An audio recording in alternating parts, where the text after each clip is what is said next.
بسم اللہ الرحمن الرحیم۔ السلام علیکم، میں ہوں محمد لقمان رضا اور پروگرام شان رمضان کی ایک نئی ویڈیو لے کر آپ کی خدمت میں حاضر ہیں۔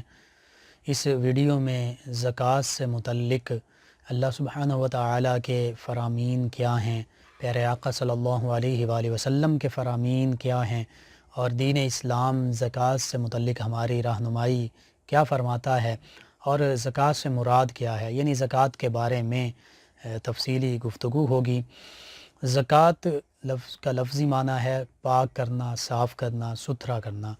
یعنی زکوٰۃ جو ہے یہ ہمارے مال کو، دولت کو، مال تجارت کو، دیگر سونا چاندی جو بھی چیزیں ہمارے پاس حاجت اصلیہ سے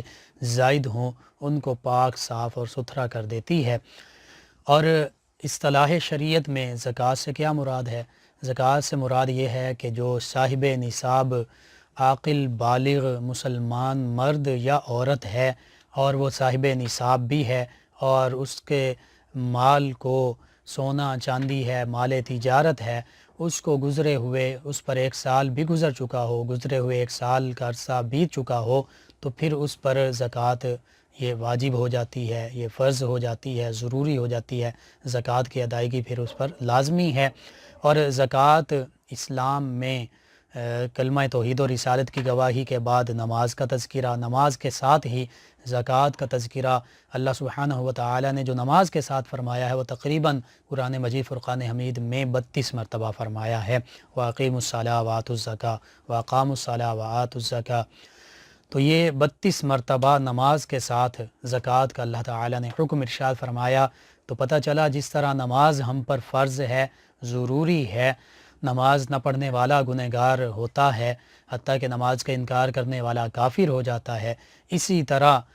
زکوٰۃ کی ادائیگی بھی ہم پر فرض ہے، واجب ہے، ضروری ہے، لازمی ہے۔ اور زکوٰۃ ادا کرنا ہمارے لیے جب لازمی ہے تو زکوٰۃ کی نہ دینے والا، زکوٰۃ ادا نہ کرنے والا یہ گناہ کبیرہ کا مرتکب ہوتا ہے، اور زکوٰۃ کا مطلقاً انکار کر دینے والا یہ کافر ہو جاتا ہے۔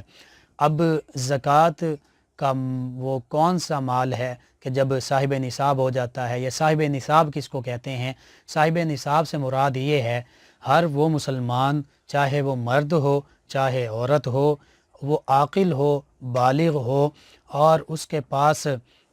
7 تولے سونا ہو، یا 52.5 تولے چاندی ہو، یا 52.5 تولے چاندی کے برابر مال تجارت ہو، یا 52.5 تولے چاندی کے برابر نقد مال ہو، روپیہ پیسہ پڑا ہو، اور ان پر سال بھی گزر جائے تو پھر وہ صاحب نصاب کہلاتا ہے، یعنی وہ زکوٰۃ اس پر واجب ہو جاتی ہے، وہ زکوٰۃ دینے کا مستحق ہو جاتا ہے، زکوٰۃ دینا اس پر فرض ہو جاتی ہے۔ اب سونے کی زکوٰۃ کیا ہے، چاندی کی زکوٰۃ کیا ہے، مال تجارت کی زکوٰۃ کیا ہے، نقد مال کی زکوٰۃ کیا ہے، اور حاجت اصلیہ سے کیا مراد ہے؟ حاجت اصلیہ سے مراد یہ ہے ہمارے لباس، رہائش، کھانے پینے کے جتنی ہمارے لوازمات ہیں، ہمارا گھر ہے، یہ بھی حاجت اصلیہ میں شامل ہے، حتیٰ کہ اگر مکان ہیں اور وہ کرائے پر دیے ہوئے ہیں تو پھر ان مکانوں پر زکوٰۃ نہیں ہے، لیکن جو ان کی آمدن ہے، جو کرایہ حاصل ہو رہا ہے، اس پر زکوٰۃ ہوگی۔ اسی طرح ہمارے پاس اگر سواری ہے، موٹر سائیکل ہے، سائیکل ہے، گاڑی ہے، اس پر زکوٰۃ نہیں ہے۔ اسی طرح اگر ہم نے پلاٹ خرید کر رکھا ہے، اگر تو اپنے بنانے کے لیے رکھا ہے، اپنے استعمال کے لیے، تو پھر اس پر زکوٰۃ نہیں ہے، لیکن اگر اسے بیچنے کی غرض سے رکھا ہے تو پھر اس پر زکوٰۃ واجب ہے۔ اسی طرح ہمارے پاس، اگر ہماری خواتین کے پاس یا بینک میں لاکرز میں 7.5 تولے یا 7.5 تولے سے زیادہ سونا موجود ہے اور اس پر سال گزر گیا ہے تو پھر بھی اس پر زکوٰۃ واجب ہو گئی، ضروری ہو گئی۔ اور اسی طرح اگر ہمارے پاس، خواتین کے پاس گھر میں 52.5 تولے چاندی یا بینک میں لاکرز میں 52.5 تولے چاندی یا اس سے زیادہ چاندی پڑی ہے اور سال بھی گزر گیا ہے تو پھر اس پر بھی زکوٰۃ واجب ہو جائے گی۔ اور پھر اس کے بعد اگر ہمارے پاس مال تجارت ہے، بیچنے کا کوئی بھی سامان ہے، ہم دکانداری کرتے ہیں، کوئی کاروبار کرتے ہیں، مل، فیکٹری وغیرہ کے آنر ہیں، تو پھر جو مال تجارت ہے وہ 52.5 تولے چاندی کی رقم کے برابر ہو جائے تو اور اس پر سال بھی گزر جائے تو پھر اس مال تجارت پر بھی زکوٰۃ دینا فرض ہو جاتی ہے، واجب ہو جاتی ہے، ضروری ہو جاتی ہے۔ تو یہ وہ چیزیں ہیں جن پر زکوٰۃ دینا ضروری ہے۔ اب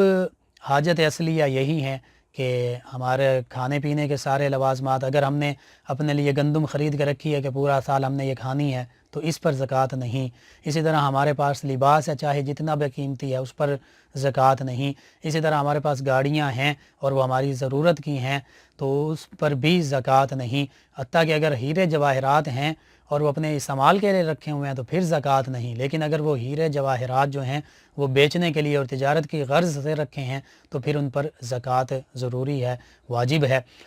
تو یہ وہ چیزیں ہیں جن پر زکوٰۃ ہے یا نہیں ہے۔ اب جس بھی بندہ مومن کے پاس، چاہے وہ مرد ہے چاہے وہ عورت ہے، تو اس کی اپنی جو حاجت اصلیہ کے علاوہ سونا چاندی یا مال تجارت موجود ہے تو اس پر سال گزر گیا ہے، اب اسے زکوٰۃ دینا واجب ہو گیا۔ تو پھر سونے میں کتنی زکوٰۃ ہے؟ سونا اگر 7.5 تولے ہے یا اس سے زیادہ ہے تو پھر اس کا 40واں حصہ 2.5%، یعنی دوسرے لفظوں میں کہہ لیں 40واں حصہ اس کی زکوٰۃ دیں گے۔ اسی طرح چاندی 52.5 تولے یا اس سے زیادہ ہے اور سال گزر گیا تو پھر اس کا 40واں حصہ یا 2.5% جو ہے 2.5% وہ اس کی زکوٰۃ دی جائے گی۔ اسی طرح مال تجارت ہمارے پاس موجود ہے اور وہ چاندی کے 52.5 تولے چاندی کے برابر اس کی رقم بنتی ہے تو پھر اس کا 40واں حصہ یعنی 2.5% زکوٰۃ دیں گے۔ اور اگر ہمارے پاس نقد مال روپیہ پیسہ موجود ہے، بینک میں ہمارا بینک بیلنس موجود ہے یا گھر میں ہمارے پاس روپیہ پیسہ پڑا ہے اور اس پر سال بھی گزر گیا ہے تو پھر اس کا 2.5% یعنی 40واں حصہ ہم زکوٰۃ دیں گے۔ اسی طرح جانوروں پر بھی زکوٰۃ ہوتی ہے اور وہ زکوٰۃ جو ہے اگر 40 بکریاں ہیں تو 1 بکری زکوٰۃ ہے۔ اسی طرح 5 اونٹ ہیں تو اس پر بھی 1 بکری یہ اس کی زکوٰۃ دینی پڑے گی۔ پھر فصلوں پر بھی زکوٰۃ ہوتی ہے جسے عشر کہا جاتا ہے۔ تو ہمارے جو کسان بھائی ہیں، جو ذمہ دار ہیں، کاشتکاری کرتے ہیں تو انہیں بھی عشر دینا یہ واجب ہے۔ اور عشر کیا، یہ اس پر سال گزرنا بھی ضروری نہیں، ہر فصل جب پک جاتی ہے وَآتُوا حَقَّهُ يَوْمَ حَصَادِهِ، اللہ سبحانہ وتعالی نے فرمایا کہ جب فصل تیار ہو جاتی ہے، کاٹی جا رہی ہے تو پھر اس کا حق ادا کر دیا جائے، یعنی اس کے بھی زکوٰۃ جو عشر کہلاتا ہے وہ دے دیا جائے۔ اب فصل کی زکوٰۃ کتنی ہے، عشر کسے کہتے ہیں؟ تو اگر تو بارش کے پانی سے، چشمے کے پانی سے، اور وہ پانی کے جو بغیر خریدے اور بغیر مشقت کے فصل کو حاصل ہوا تو اس پر 10واں حصہ، فصل کا 10واں حصہ زکوٰۃ ہے۔ جب بھی آپ فصل اٹھائیں گے، کاٹیں گے تو ہر فصل پر 10واں حصہ اس کا یہ عشر دینا واجب ہے، ضروری ہے۔ ہاں وہ فصل جس میں بہت زیادہ محنت مشقت کی، بیل وغیرہ آپ نے رہٹ چلایا، بیل یا کنویں سے پانی محنت کر کے نکالا، یا پھر آپ نے خرید کر ٹیوب ویل کا پانی لگایا تو اس پر عشر عشیر یعنی 20واں حصہ پھر عشر جو ہے یہ واجب ہوگا۔ بالفرض یوں سمجھ لیجئے کہ ابھی گندم کی فصل یہ کاٹی گئی تو اب اگر تو بارش کے پانی سے وہ فصل تیار ہوئی ہے تو پھر 10واں حصہ یعنی اگر 20 بوریاں آپ نے اٹھائی ہیں، آپ کو ملی ہیں، ہر 20 بوری پر اس کا 10واں حصہ یعنی 2 بوریاں جو ہیں یہ عشر ہوگا، اگر بغیر پیسوں کے، بغیر محنت کے، بارش کے پانی سے وہ فصل تیار ہوئی ہے۔ لیکن اگر آپ نے ٹیوب ویل کا پانی استعمال کیا، پیسوں سے پانی خرید کر استعمال کیا تو پھر 20واں حصہ یعنی 20 بوریاں آپ نے، ہر 20 بوری کے پر 1 بوری جو ہے یہ عشر ہے۔ اور یہ اللہ تعالیٰ کی راہ میں آپ جس طرح زکوٰۃ دینا فرض اور واجب ہے، اسی طرح یہ بھی واجب ہے، یہ فصل کی زکوٰۃ ہے۔ تو آج بعض اوقات ہم دیکھتے ہیں ہمارے کسان بھائی یا کاشتکار جو ہیں، ذمہ دار جو ہیں، انہیں ان باتوں کا یہ علم نہیں ہوتا، اور اگر علم بھی ہوتا ہے تو وہ اس پر عمل نہیں کر رہے ہوتے۔ اسی وجہ سے ہم دیکھتے ہیں کہ بعض لوگ پھر بے برکتی کا رونا روتے ہیں کہ ہماری فصل تو اس دفعہ اچھی نہیں ہوئی، ہماری فصل تباہ ہو گئی، ہماری فصل برباد ہوگی۔ پیارے آقا صلی اللہ علیہ وآلہ وسلم کے فرامین پر جب ہم غور کرتے ہیں تو فرمایا گیا قرآن کریم میں بھی یمحق اللہ الربا ویربی الصدقات کہ اللہ تعالیٰ سود کے جو معاملات ہیں ان میں کمی لاتا ہے، ان میں بے برکتی پیدا فرما دیتا ہے۔ اور یربی صدقات، جو صدقے کے معاملات ہیں، چاہے صدقات واجبہ ہوں یعنی زکوٰۃ ہو، عشر ہو، یا صدقہ فطر ہو، اللہ سبحانہ و تعالیٰ فرماتا ہے اس میں تو اللہ تعالیٰ برکت ڈال دیتا ہے، اور چاہے صدقات نافلہ ہوں یعنی صدقہ و خیرات، یعنی جو بندہ زکوٰۃ دیتا ہے، عشر دیتا ہے، یا صدقہ فطر دیتا ہے، صدقات واجبہ اور صدقات نافلہ، صدقہ و خیرات کرتا ہے اللہ کے بارگاہ میں، اللہ فرما رہا ہے کہ میں اس کے پھر مال میں برکت پیدا فرما دیتا ہوں۔ اور جو سود اس کے برعکس معاملہ کرتا ہے، زکوٰۃ نہیں دیتا یا سودی معاملات کرتا ہے، اللہ فرماتا ہے اس کے پھر معاملات میں برکت ختم ہو جاتی ہے، اس کے رزق میں برکت ختم ہو جاتی ہے، اس کے مال میں برکت ختم ہو جاتی ہے۔ تو اسی طرح پیارے آقا صلی اللہ علیہ وآلہ وسلم کے فرامین سے بھی ہمیں پتہ چلتا ہے کہ جب زکوٰۃ دی جاتی ہے، عشر دیا جاتا ہے، مال تجارت کی زکوٰۃ دی جاتی ہے، سونا چاندی کی زکوٰۃ دی جاتی ہے، تو اس میں برکت ہوتی ہے، لیکن اسی طرح فصل کا عشر دیا جاتا ہے تو اس فصل میں برکت ہوتی ہے، لیکن جب زکوٰۃ اور عشر نہیں دیا جاتا تو پھر برکت ختم ہو جاتی ہے۔ پھر ہم کہتے ہیں کہ میرے مال تجارت سے برکت اٹھ گئی، میری رزق سے برکت اٹھ گئی، میری فصل میں برکت نہیں، فصل تباہ ہو گئی، برباد ہو گئی، فصل کو جو ہے کیڑے مکوڑوں نے خراب کر دیا۔ تو یہ در حقیقت جب اللہ سبحانہ و تعالیٰ کے حکم پر عمل نہیں کیا جاتا تو پھر بے برکتی اس کا نتیجہ ہمیں حاصل ہوتا ہے۔ اسی لیے صدقات و خیرات کے بارے میں یہ بھی فرمایا گیا کہ یہ نہ سمجھو کہ اس سے تمہارا مال کم ہو جاتا ہے، بلکہ پیارے آقا نے بھی فرمایا اس سے مال بڑھتا ہے، اور اللہ تعالیٰ بھی فرماتا ہے وَمَا أَنفَقْتُم مِّن شَيْءٍ فَهُوَ يُخْلِفُهُ۔ جب تم اللہ تعالیٰ کی راہ میں زکوٰۃ دے رہے ہوتے ہو، عشر دے رہے ہو تو یا دیگر صدقہ و خیرات کر رہے ہو تو اللہ تعالیٰ فرماتا ہے پھر ہم اس کا بدلہ تمہیں عطا فرما دیتے ہیں، اور فرمایا واللہ خیر الرازقین، اللہ تعالیٰ سب سے بہتر رزق دینے والا ہے۔ اور یہ بھی فرمایا کہ جو اللہ تعالیٰ کی راہ میں خرچ کرتا ہے، چاہے زکوٰۃ کی شکل میں، چاہے عشر کی شکل میں، چاہے صدقہ فطر کی شکل میں، چاہے نفلی صدقہ اور خیرات کی شکل میں، سورہ بقرہ میں فرمایا اس کی مثال ایسے ہے جیسے اللہ تعالیٰ نے ایک بالی اگائی اور اس پر پھر 7 بالیاں اگائیں، پھر ہر بالی پر 100 دانے اگائے، اور یعنی 700، ایک دانے کے بدلے اللہ تعالیٰ 700 دانے عطا فرماتا، اور اللہ فرماتا واللہ یضاعف لمن یشاء، اللہ تعالیٰ چاہے تو اس سے بھی بڑھا دے، واللہ واسع علیم، کیونکہ اللہ تعالیٰ وسعت والا بھی ہے، اللہ تعالیٰ علم بھی رکھتا ہے، جاننے والا بھی ہے، اللہ تعالیٰ وسعت بھی فرمائے گا جو اس کے راستے میں خرچ کرے گا، چاہے زکوٰۃ کی شکل میں ہو، چاہے عشر کی شکل میں ہو، چاہے صدقہ فطر کی شکل میں ہو، اور چاہے صدقات و خیرات نفلی کی شکل میں ہوں۔ اور اللہ فرماتا ہے کہ پھر جو اللہ تعالیٰ کے راستے میں خرچ کرتا ہے، اس سے اگلی آیہ مبارکہ میں اسے پھر اللہ تعالیٰ اس کا اجر بھی عطا فرمائے گا، اور اس پر کوئی خوف نہیں ہوگا، اسے کوئی غم نہیں ہوگا۔ تو سامعین کرام، جب ہم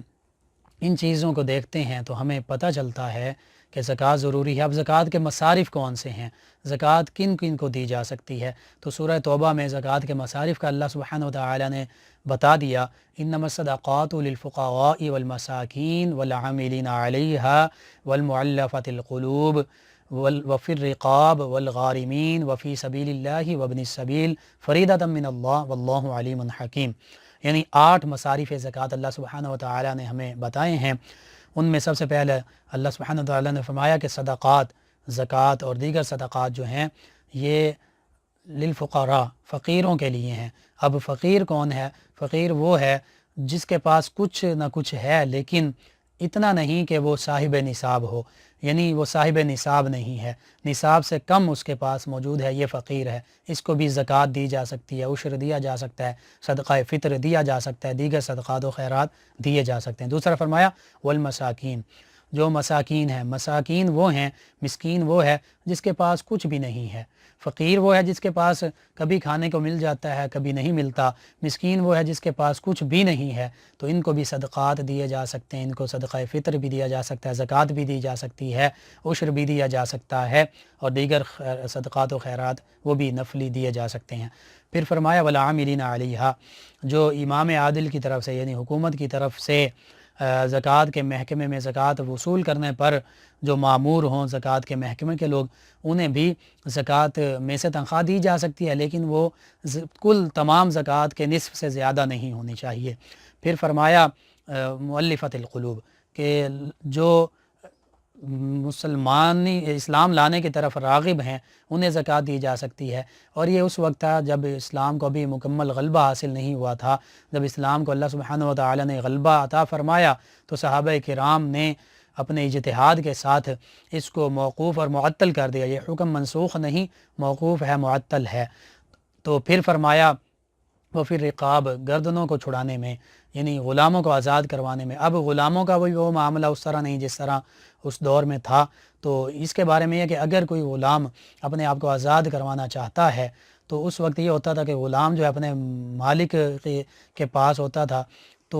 وہ خود کما نہیں سکتا تھا، کچھ شرائط اس پر عائد ہوتی تھی، تو پھر اس کو بھی زکوٰۃ دی جا سکتی تھی اور دی جاتی ہے تاکہ وہ اپنے آپ کو آزاد کروا لے، اپنی گردن چھڑا لے۔ اور پھر والغارمین، جو قرض دار ہیں، انہیں بھی زکوٰۃ اور صدقہ فطر اور عشر اور دیگر صدقات دیے جا سکتے ہیں، لیکن یہ اس وقت کہ اگر وہ اپنے قرض کی رقم نکال دیں، باقی مال تجارت سے، سونا چاندی دیگر چیزوں سے نکال دیں، اور پھر بھی وہ صاحب نصاب نہ بنتے ہوں، تو پھر وہ زکوٰۃ کی رقم لے سکتے ہیں، اور ان کو زکوٰۃ کی رقم، صدقات کی رقم، صدقہ فطر اور عشر یہ دیا جا سکتا ہے۔ اور پھر اس کے بعد فرمایا وفی سبیل اللہ، کہ جو اللہ کے راستے میں ہیں، یعنی اگر کوئی جہاد پر جا رہا ہے، اس کے پاس سواری نہیں ہے، زیادہ راہ نہیں، تو اس کو زکوٰۃ دی جا سکتی ہے، عشر دیا جا سکتا ہے، صدقہ فطر دیا جا سکتا ہے، دیگر صدقات دیے جا سکتے ہیں۔ اسی طرح پھر فرمایا وابن السبیل، جو مسافر ہے تو اس کو، اگرچہ مسافر اپنے علاقے میں، اپنے وطن میں غنی بھی ہو، امیر بھی ہو، لیکن اگر وہ کہیں جا رہا ہے اور راستے میں اس کے پاس زیادہ راہ ختم ہو گیا، روپیہ پیسہ ختم ہو گیا اور وہ فقیر ہو گیا، تو اس وقت اس کو زکوٰۃ دی جا سکتی ہے، صدقات دیے جا سکتے ہیں، صدقہ فطر عشر دیا جا سکتا ہے۔ لیکن